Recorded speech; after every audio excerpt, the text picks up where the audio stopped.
Escola dominical, feita pra mim, pra você.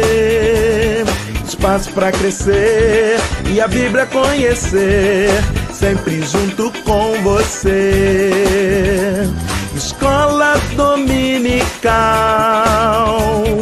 feita pra mim, pra você. Espaço pra crescer e a Bíblia conhecer, sempre junto com você.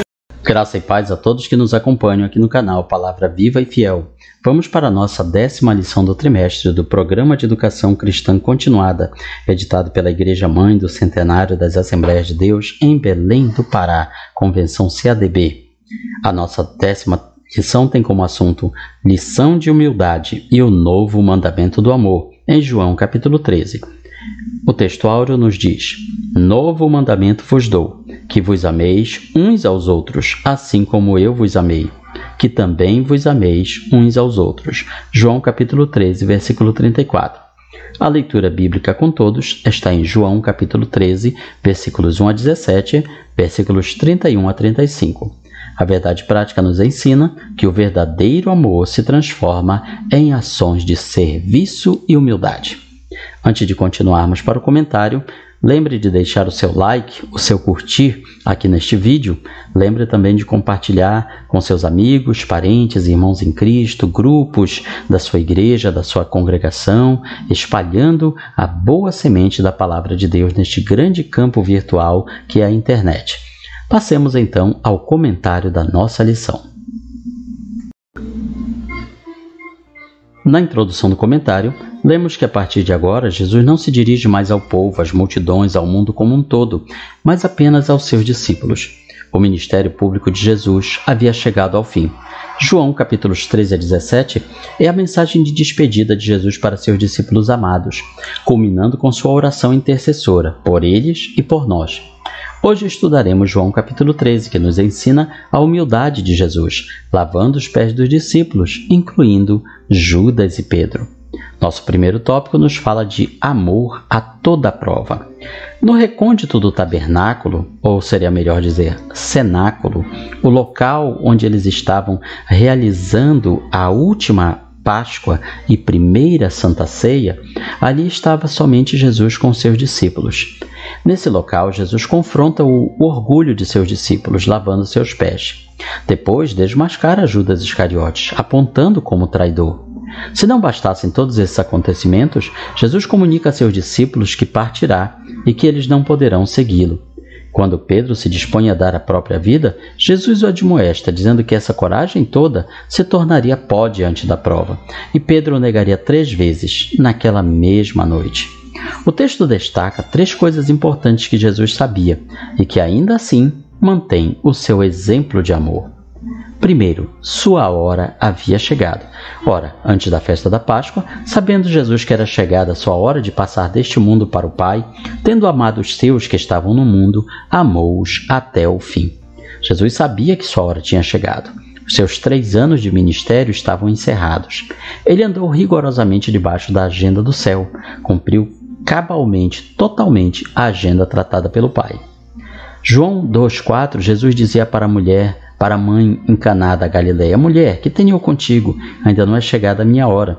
João 7,30, enquanto procuraram prendê-lo, mas ninguém lhe pôs a mão, porque ainda não era chegada a sua hora. João 8,20, proferiu ele estas palavras no lugar do gasofilácio, ou das ofertas, quando ensinava no templo, e ninguém o prendeu, porque ainda não era chegada a sua hora. João 12,23, João 13,1, João 17,1 são outros versículos em que fica muito claro que tudo que Jesus fez e realizou tinha dia e hora marcados para se realizar. E quem havia traçado essa agenda? O Pai. Jesus, portanto, nos dá o exemplo de perfeita obediência ao Pai Celestial. Jesus sabia que seria traído. Durante a ceia, tendo já o diabo posto no coração de Judas Iscariotes, filho de Simão, que traísse a Jesus, Jesus nunca esteve enganado acerca de Judas. Desde o início, sabia que Judas Iscariotes haveria de traí-lo. O discípulo traidor é mencionado 8 vezes no Evangelho de João. Satanás havia entrado em Judas e lhe dera a inspiração necessária para iniciar o processo que terminaria com a prisão e crucificação de Cristo. Veja, portanto, que Judas não estava com uma legião de demônios, não estava com um demônio qualquer em sua vida. O próprio Satanás havia entrado nele.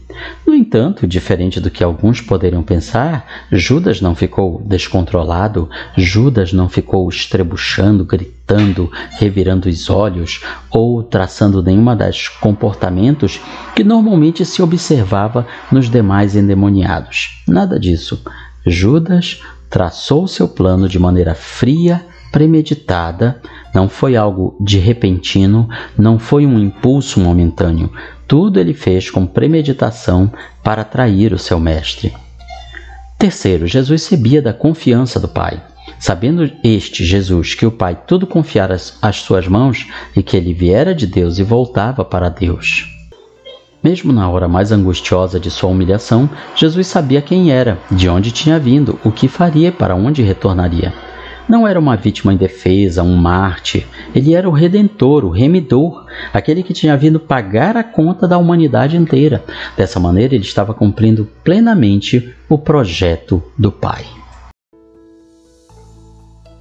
Vamos ao segundo tópico.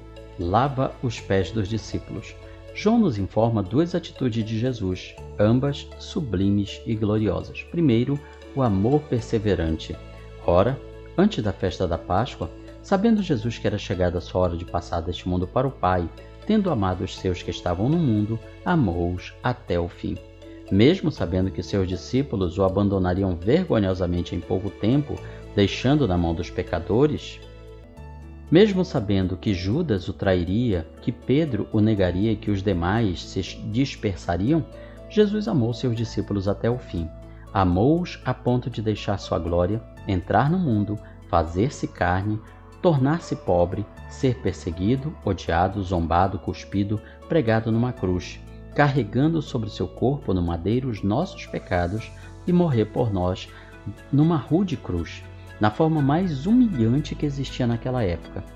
Esse é um amor imenso, eterno, infinito. É esse amor que Deus tem por nós. Seu amor excede todo entendimento, toda possibilidade de plena descrição. O principal dos pecadores pode ir a Jesus com ousadia e confiar no seu perdão. Jesus se deleita em receber pecadores. Jesus não nos lança fora por causa dos nossos fracassos. Ele jamais nos rejeita por causa de nossa fraqueza. Jesus ama desde o princípio. Ele ama até o fim. Aqueles que vão a Ele jamais serão lançados fora. O amor do Pai, manifestado através de Jesus, é a nossa confiança. O segundo item nos fala sobre lavou os pés dos discípulos. Este ato de Jesus representou a sua grande humildade. Jesus nos ensina que privilégios não implicam orgulho. Jesus sabia que precisava ensinar essa lição. Ele sabia quem era, sabia de onde tinha vindo, para onde estava indo, sabia sua origem e destino. Sabia que era o Rei dos Reis, o Filho do Deus Altíssimo. Sabia que o Pai tudo confiara às suas mãos e que era o soberano do universo. Contudo, toda essa majestade não o levou a autoexaltar-se, a autoexaltação, mas a humildade mais profunda. O que ele sabia determinou o que ele fez. Sua humildade não procedeu da sua pobreza, mas da sua riqueza. Sendo rico, ele se fez pobre. Sendo rei, se fez servo. Sendo Deus, fez-se homem. Sendo soberano do universo, cingiu-se com uma toalha e lavou os pés dos seus discípulos. O Criador lavou os pés das suas criaturas. Humildade e amor são virtudes que as pessoas do mundo podem entender, se elas não compreendem doutrinas. O cristão mais pobre, o mais fraco, o mais ignorante, pode todos os dias encontrar uma ocasião para praticar amor e humildade. Cristo nos ensinou a fazer isso. O que Jesus teve em mente não foi um rito externo, o lava-pés. Ele não quis instituir um novo ritual. Algumas igrejas usam esse lava-pés como um ritual, mas não foi isso que Jesus quis ensinar. Ele quis ensinar uma atitude interna de humildade e vontade de servir. O terceiro item nos fala sobre Pedro e Judas. Ditas essas coisas, angustiou-se Jesus em espírito e afirmou: em verdade vos digo, um dentre vós me trairá. Pedro revela nesse texto mais uma vez seu temperamento ambíguo e contraditório. Chama Jesus de Senhor, ou seja, o chefe, o maioral, o patrão, aquele que dá as ordens, mas ao mesmo tempo proíbe Jesus de lavar-lhe os pés, ou seja, ele se comporta como Senhor e não como servo. Em outro momento, quer ser banhado dos pés à cabeça, ou seja, ele quer dar ordens a Jesus. Pedro não entende o que Jesus está fazendo. Promete ir com Jesus até a morte e então o nega 3 vezes. Em relação a Judas, durante os 3 anos de ministério, Jesus protegeu o traidor, dando-lhe inúmeras oportunidades, mas o coração de Judas tornou-se mais e mais endurecido. A Bíblia não nos dá maiores motivos sobre por que Judas traiu Jesus. Talvez justamente para nos ensinar que qualquer um de nós, se não orarmos e vigiarmos, podemos nos tornar traidores de Cristo, podemos trair a nossa fé, podemos apostatar a fé. Não importam os motivos. Talvez se a Bíblia tivesse dito Judas traiu Jesus por causa disso e daquilo, alguém poderia olhar e dizer, não, mas eu nunca faria isso, e acaba apostatando da fé por outras razões. Então, sabiamente, Deus não colocou o motivo. Ele disse que é como se Deus dissesse, para você se desviar, apostatar da fé, se tornar um traidor de Jesus, não precisa de motivos. Os motivos não importam. Jesus deu todas as oportunidades para Judas Iscariotes se arrepender. Ele o chamou, o ensinou, o comissionou e lhe lavou os pés. Jesus o tratou como amigo, deu-lhe todos os privilégios que deu aos outros discípulos. Mas mesmo o mesmo sol que amolece a cera, endurece o barro. Os discípulos foram salvos, apesar de todos os seus defeitos. Eles conseguiram encontrar o caminho e prosseguir nele até o fim. Judas, porém, pereceu no seu pecado. Qual a diferença entre Judas, que traiu Jesus, e Pedro, que negou Jesus? Pedro se arrependeu, Judas não. Assim também hoje muitos se afastam da fé, apostatam da fé. Porém, alguns se arrependem, voltam ao caminho, enquanto que outros se perdem para sempre. O novo mandamento. Jesus comunica a mais dolorosa notícia aos discípulos. Ele partirá e eles não poderão acompanhá-lo. Em seguida, lhes dá um novo mandamento. O tema-chave de Jesus, qual é? Warren Wiersbe diz que no texto original o termo amor e seus correlatos, as palavras semelhantes, são usados 12 vezes em João 1 a 12, enquanto que João 13 a 21 aparecem 44 vezes. Trata-se de um tema-chave no ensinamento de Jesus daqui para frente. Jesus choca os discípulos dizendo que ele partirá e os discípulos não poderão acompanhá-lo. E eles se espantam. Senhor, para quem iremos? O que vai acontecer conosco? Na mente dos discípulos havia uma incógnita, um enigma. Como Jesus pode nos amar até o fim se ele vai embora, vai nos deixar? Quem ama fica, pensaram eles. Nessa hora, em que Jesus vê diante de si a aflição de seus discípulos, ele usa o termo filhinhos. Ele não os chama de discípulos, não os chama de servos, mas de filhinhos, criancinhas, pequeninos, poderíamos dizer assim. O novo mandamento que Jesus deu a eles, amar ao próximo como a si mesmo, não era um mandamento novo, já estava na lei. Agora Jesus dá um novo mandamento: amem uns aos outros, não como está na lei, mas do jeito que eu amei vocês. Em que sentido esse é um novo mandamento? Primeiro, ele é novo pelo exemplo de Jesus. Assim como eu vos amei, ele disse. Jesus amou os discípulos e andou com eles. Amou os discípulos e os ensinou. Amou os discípulos e os exortou. Amou os discípulos e os serviu. Amou os discípulos e deu sua vida por eles. Jesus amou os discípulos não como a si mesmo, porém mais do que a si mesmo. Ele amou os discípulos de tal maneira que morreu na cruz por eles. O mandamento é novo também por causa de outro fator, a sua exigência de prática. ou seja, que vos ameis uns aos outros. Jesus não apenas deu sua vida pelos discípulos, mas agora ordena que eles amem uns aos outros da mesma maneira como ele os amou. O apóstolo João expressa essa ideia claramente em sua epístola. Nisto conhecemos o amor. Cristo deu sua vida por nós e devemos dar nossa vida pelos irmãos. Será que temos dado a nossa vida pelos irmãos? Será que temos feito tudo o que está ao nosso alcance para que os nossos irmãos na fé sejam abençoados? O terceiro item nos fala sobre o testemunho do amor. Nisto conhecerão todos que sois meus discípulos, se tiverdes amor uns aos outros. Jesus ensina que o amor é a apologética final, o argumento decisivo, a evidência mais robusta de que somos seus discípulos. O discípulo é aquele que transforma suas palavras em ações e seu amor em serviço sacrificial. Não há maior força evangelística do que a prática desse novo mandamento. Tertuliano, um dos primeiros pais da Igreja, relata uma frase dita por um pagão chamado Diogneto, que observava a vida dos cristãos daqueles primeiros tempos. E ele escreveu espantado: "Veja como eles se amam."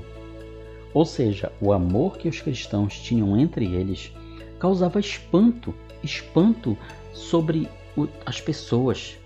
Eles se espantavam sobre como os cristãos se amavam uns aos outros. Então vemos que os primeiros cristãos eles eram conhecidos das pessoas não por suas roupas, não por dia que guardavam ou deixavam de guardar, não. Eles não se distinguiam por seus costumes, por sua doutrina, mas eles se distinguiam pelo amor que tinham entre si. Será que hoje nós cristãos podemos dizer o mesmo? A vida em amor, alegria, paciência, amabilidade, bondade e brandura representa por si mesma uma poderosa evangelização, um testemunho eficaz para o mundo, que em suas aflições anseiam por uma comunhão autêntica. É importante enfatizar que Jesus não está dizendo que os dons espirituais, milagres, a ortodoxia, ou seja, as doutrinas cristãs ou o conhecimento bíblico, ele não está desprezando, desmerecendo nada disso. Mas ele está dizendo que acima de tudo isso é o amor. Nisto conhecerão todos que sois meus discípulos, se tiverdes amor uns aos outros. Concluímos com a nossa aplicação pessoal. Temos hoje muitas pessoas importantes na igreja, mas poucos servos. Muita gente querendo ser servida, mas poucas prontas a servir. A humildade de Jesus repreende o nosso orgulho. Aqui está, portanto, um resumo da nossa 10ª lição deste trimestre, revista do Programa de Educação Cristã Continuada.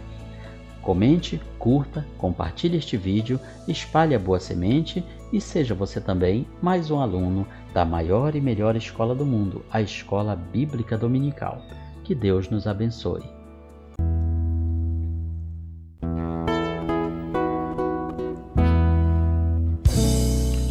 Findou-se o tempo de estudo da escola dominical. Boa lição aprendemos